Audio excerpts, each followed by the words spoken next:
There are letters we write to people who hurt us. There are letters we write to people we have lost.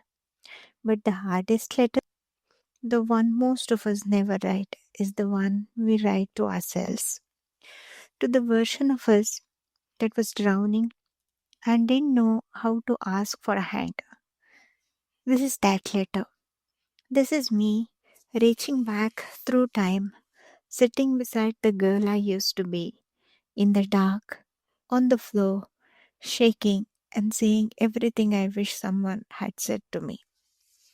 If you have ever felt worthless, if you have ever cried so hard your whole body hurt, if you have ever lain awake at night replaying everything, every mistake, every moment someone made you feel like you weren't enough, this letter is for you too.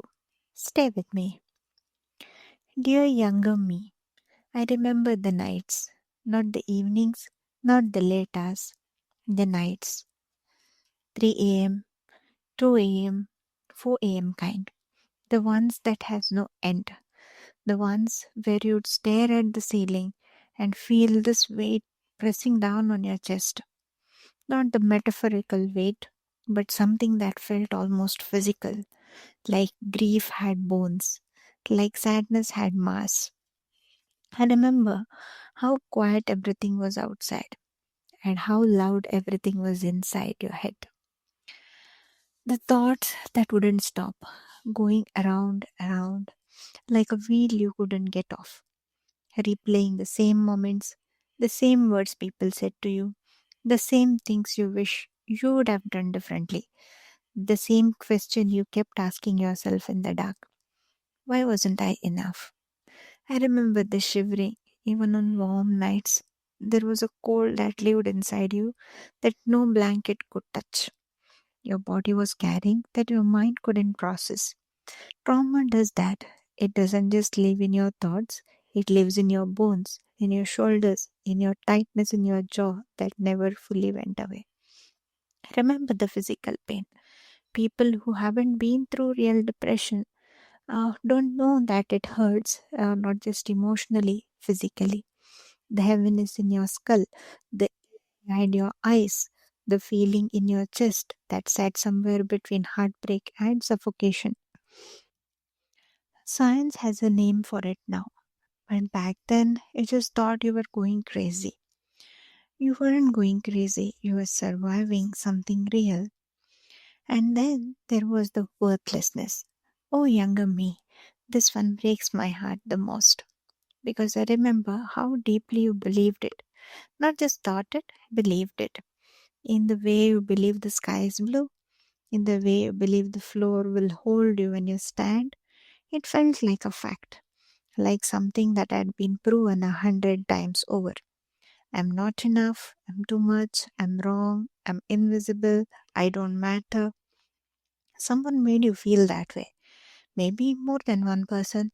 And when the people who are supposed to see your value look through you, or worse, when they look at you and still decide you're not worth keeping, something inside you starts to believe the problem is you. But I need you to hear this, even if you can't receive it yet. It was never about your worth. The people who couldn't value you were operating from their own wounds, their own limitations, their own inability to love well. Their blindness to your value was not a measurement of what you are, it was a measurement of what they could see. You were not too little, you were not too much, you were simply in the wrong hands. And I know that doesn't make it hurt less. I know that when you are lying there at 2 a.m., logic doesn't reach the places that are bleeding. But I want to plant this truth somewhere inside you. Even if it takes years to grow, it was not your fault. It was never your fault. Some things have to happen. Some relationships have to break. Some seasons of pain are the only path to the version of you that standing on the other side. It had to happen not because you deserved the pain, but because you were being redirected slowly, painfully towards something truer. But the worthlessness wasn't even the worst of it, was it? The worst was the guilt that came in quiet moments, the guilt that whispered, "You should have done better, you should have known, you should have said this or not said that, you should have been stronger, you should have seen it coming." You replayed it all, every conversation, every choice, every moment you wish you could go back and do differently. You held yourself responsible for things that were never in your control. You carried guilt for other people's choices. You apologized in your head over and over for things that were never your fault to begin with. And that guilt kept you small. It kept you stuck. It made moving forward feel like a betrayal, like you hadn't paid enough for whatever you thought you owed. Younger me, you were not the judge, you were not the jury, and you had already served more than enough time for a crime you didn't commit. The replaying, I understand it. When the mind is trying to make sense of pain, it goes back. It searches for the moment where it all went wrong. The place where, if only you had done something different, you could have been spared. But sometimes pain isn't a punishment. Sometimes it's just part of the path. And no amount of replaying would have changed it. You were doing your best with what you knew, with what you had, with who you were at that time. That version of you, the one in the dark, shaking, replaying everything, she deserved compassion, not more judgment. And the cry, there were tears that came from somewhere so deep you didn't even know that place existed in you. Not quiet, dignified tears, the kind that shook your whole body, the kind that made your throat hurt, that came with that horrible, helpless sound that you tried to muffle into a pillow so no one would hear. The kind you were cried until there was nothing left, and then somehow found more. I cried like there was no tomorrow, like the grief was bottomless, like if I let myself go fully into it, I might never find my way back out. And sometimes I cried without even knowing why. Just this deep, overwhelming sadness that had no name, no clear source, just the weight of being human and hurting and feeling completely alone in it. Oh, dear younger me, those tears were not your weakness.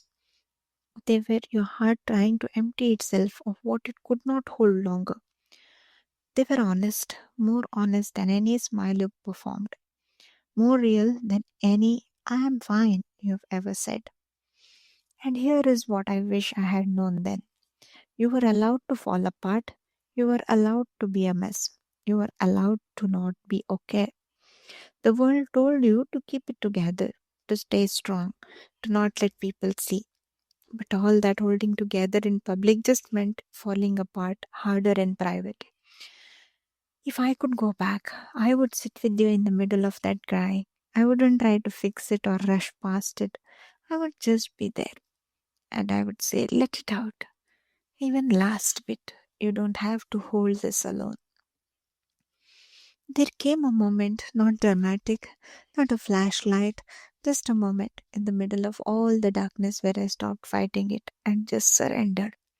I didn't have the words for prayer then when I do now, but I remember the feeling of reaching beyond myself, beyond the ceiling, beyond the limits of what I could understand, and just saying, I can't do this alone anymore.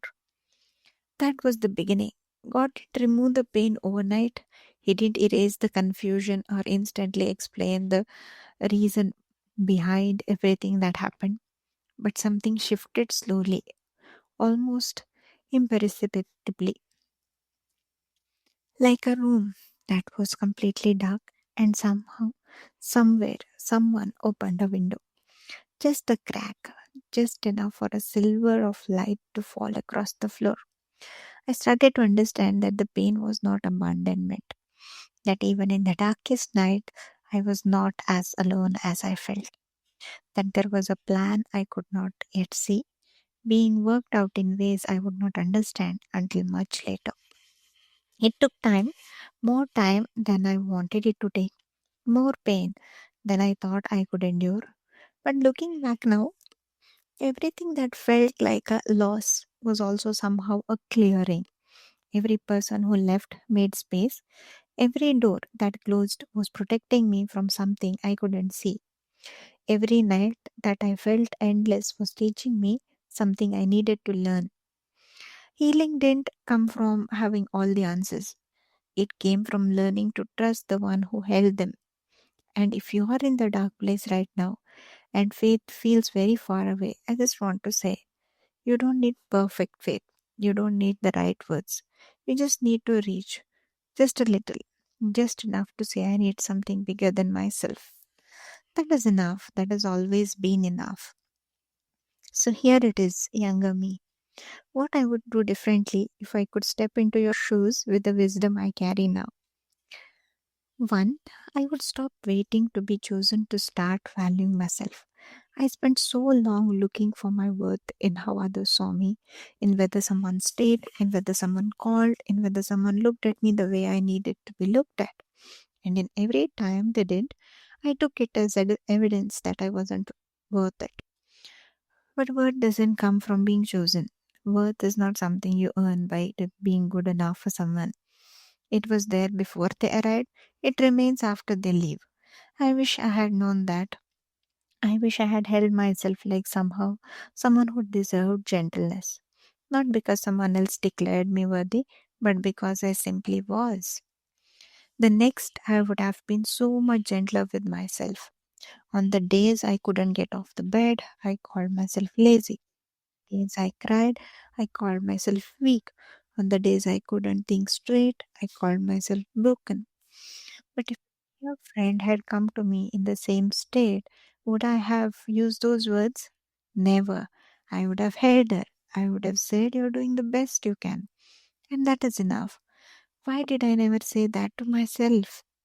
Oh, dear younger me, you were surviving. And survival in its season. Next, I would have let myself grieve without a deadline. Grief doesn't have a schedule. Healing isn't linear. There would have been days I thought I was better, and then something small would crack it open again. A song, a smell, a memory arriving uninvited. I would have let those moments come without judging myself for them. I would have understood that going backwards sometimes is just part of going forward. Next, I would have talked to someone sooner, not eventually, not when things got worse, sooner. But suffering in silence is a very convincing lie that tells you it's strength. It isn't. It's just loneliness wearing a brave face. Last, I would have stopped replaying. I would have given myself permission to release what I could not change, to stop the loop, to say that the chapter is closed. I learned from it. I'm not it. The past is not a room you have to keep living in. And dear younger me, you made it. I know you couldn't see that then. I know there were nights where tomorrow felt impossible and you lay there in the dark, wondering if you'd ever feel normal again, whole again, yourself again. But you made it to today, and today you are softer in some places, stronger in others. You understand things about a pain and grace and the strange, slow miracle of healing that you couldn't have learned any other way. You are not who the darkness told you were. You were never worthless. You were never too much. You were never the problem. You were just someone going through something hard without enough gentleness from the world and from yourself. So, this is me giving it to you now, even if it's late. Be gentle with yourself, younger me. You were always worth it. You always will be. If this letter touched something in you, something you've been carrying quietly for a long time, I want you to invite to do something.